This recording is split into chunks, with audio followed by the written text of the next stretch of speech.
Hi, welcome to Teach With Me. I am Miss Jen. Today we are going to be learning about our December Artist of the Month. His name was Wassily Kandinsky.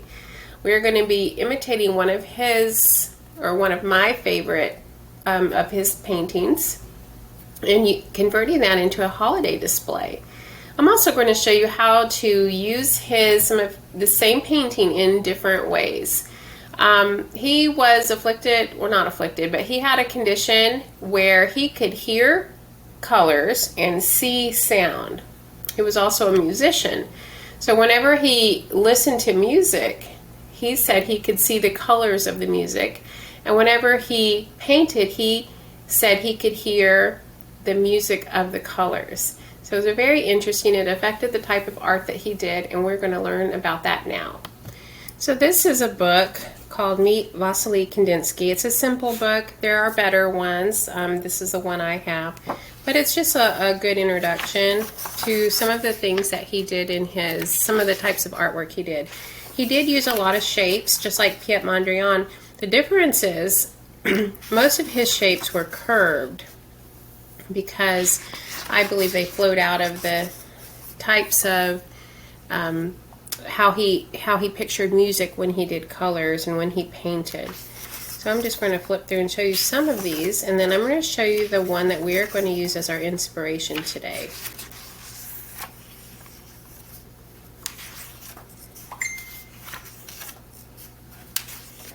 Alright, so now let me show you the inspiration piece.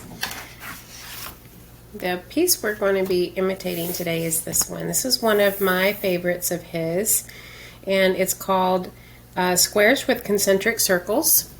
And you'll notice that he painted different colors within different colors. We're going to modify this a little bit. I'm going to show you 3 different ways to use this. So after we studied about Kandinsky, what we would then do is we would do a sample or like a practice one where we were talking about cool colors and warm colors. And so anyway, that's what we're going to do, and I'm going to show you a sample that I have pre-made and then we'll get into the holiday displays. Alright, so one thing that you can do, and I have not glued these on because I wanted to show you something first. Let me move these out of the way. Alright, so the very first thing I did, and if you want to do the squares as your inspiration, you just fold the paper into squares. They have to be squares, not rectangles. So if you want to do more than this, you need to get a bigger sheet of paper. What I did is I watercolored these different ones. And this is not, like I said, this is not my favorite way to use this. This is not what I do for the holidays. But if you want it to include and incorporate the watercolor, then this is kind of how I would do it. Now let's say you were looking at the background. One thing I would do if I was using the background is I would say, all right, is this a warm color or a cool color?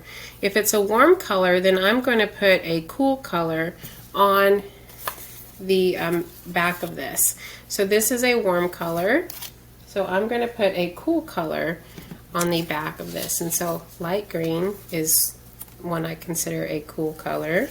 And then I'll alternate it. Now because I want this to be a Christmas display, I would alternate it in a pattern as well. So I've got the background is my warm color, and then I'm also going to make a pattern with the alternating colors.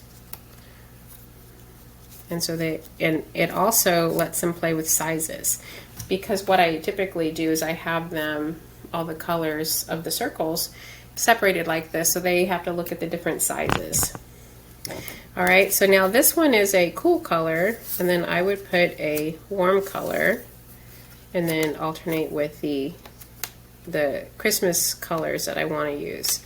So this is sort of just a quick little way. You can use it as a pattern, you can use it to teach warm and cool colors and so forth. Or you don't have to do Christmas colors at all. You can just make this an art piece where you are doing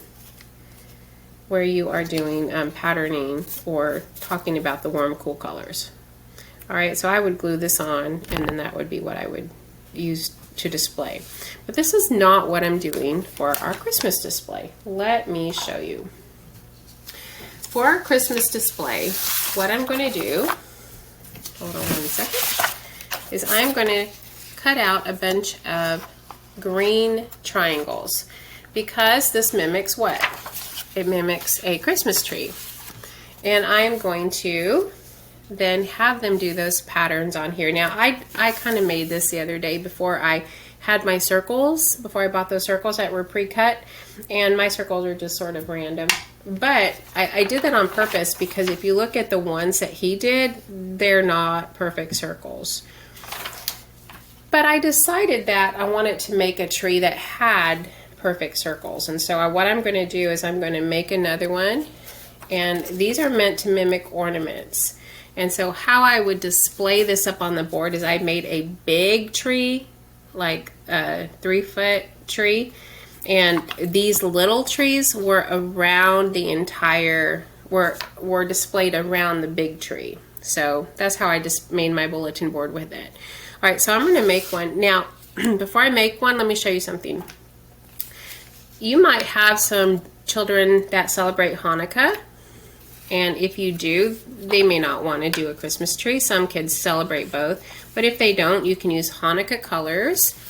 Or if even having it on the tree is too much, then you can do it on another shade of blue and have them decorate sort of this. Or you can make a Star of David and have them decorate that with these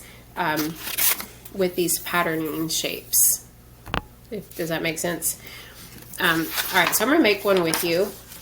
I'm going to try to use Christmas colors. Now, you don't have to, but you can. And then what I'm going to do is when I'm finished, I'm going to add some sparkles to some of these with glitter, and I'll show that to you as well. All right, so I have my glue. I have some colors I'm going to use, and I'm going to do this in just the patterns that I showed you because I like how that looks, but you don't have to do it that way. What I'm doing right now is I'm trying to do Christmas colors, as many as I can. And we're going to layer them on top of each other, but they don't have to all be 4. You know, it could be different sizes. It could be different number of circles on top of each other. I'm going to sort of put this one on top, and that'll be my last really big circle because it's not going to fit anymore. It's not going to fit too well. So this is kind of this is a really pretty display when you put it up. All right, let me get a few more. I don't want this to hang off, so my circles are a little bit too big. Oops, let me put a little more glue on this thing. All right, so let's get some more, and I have a bunch of little ones. And then even tinier ones that are going to go on top. Let me find a tiny green one. Oh, I don't think I have a tiny green one. You know what I'm going to do? I'm going to just have to go with the bigger sizes. All right, so pardon that. All right, I pulled some more out so that I wasn't digging around while you guys were watching.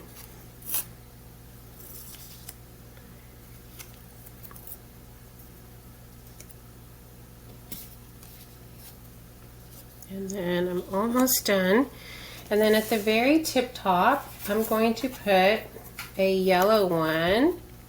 You don't have to do that, but I'm going to use it as sort of a star. Mimics a star.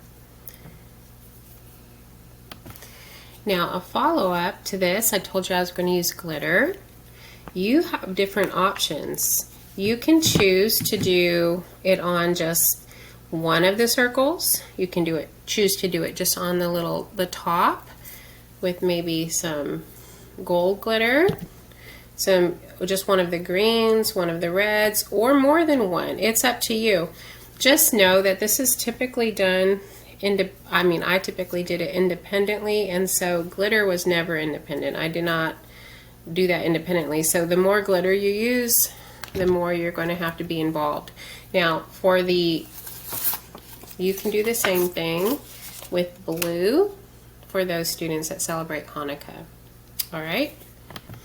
I'm going to do the star at the top, And I teach the kids to take their finger and spread the glue all the way around. And then I usually have them do this in a little bitty box, you know, so you're not getting glitter everywhere. The janitors certainly appreciate that. So I'm going to use this little purple box, and I'm just going to go like this. I'm going to put the extra glitter, dump it off into the box, and now I have a pretty top to mine. And the only other one I'm going to do a little, that little red one, so it looks like I have a lighted ornament. Okay, so I'm going to put my glue on here.